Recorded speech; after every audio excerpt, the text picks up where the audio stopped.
Let's take another look at direct and indirect order when writing our messages. So when we are delivering a good news or a neutral type of a message, we're going to use the direct order. We'll also use direct order when we're asking for information or just simply giving information to our reader. With the direct order, we begin with the main objective right away in the first paragraph.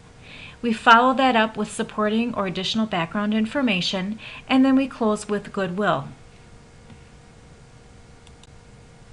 Now, indirect order is used when we're delivering some bad news types of messages or we're trying to persuade the reader. For indirect order, we start with some sort of a very neutral greeting or beginning with probably some background information, and then we follow that up in our next paragraph with the objective of our message or the main idea. And then we also end with goodwill. So probably the best thing that we can do here is take a look at a few examples. Here's an ineffective approach to this message. I'll give you a couple of minutes to read this over.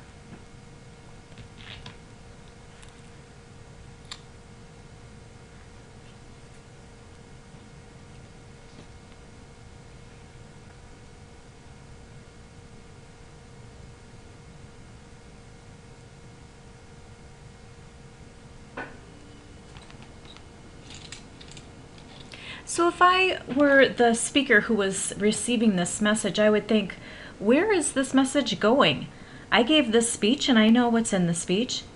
Then I finally get to the bottom where the information is finally asked of me. Not only is the approach wrong, but look at the question that we're asking. We really should be requesting a copy of the handouts. Now let's look at the same message but using a better approach.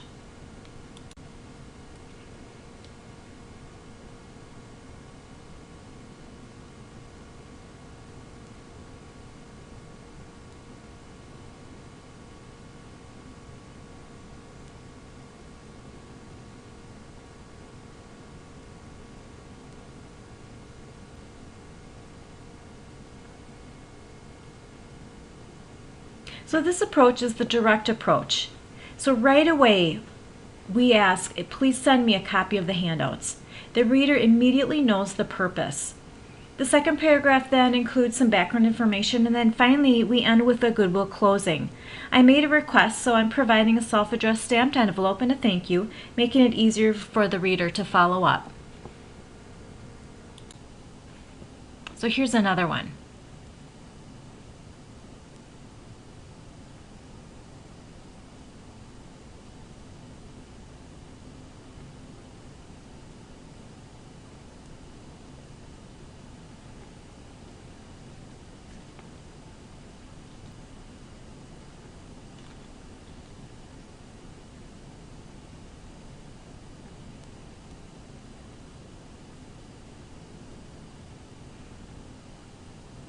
Were you surprised that she was offered the job? I was. If I were the reader, I would think, oh no, I didn't get this position. Once the reader got through the first paragraph, they think they probably didn't get the job. So let's look at this message written in a better way.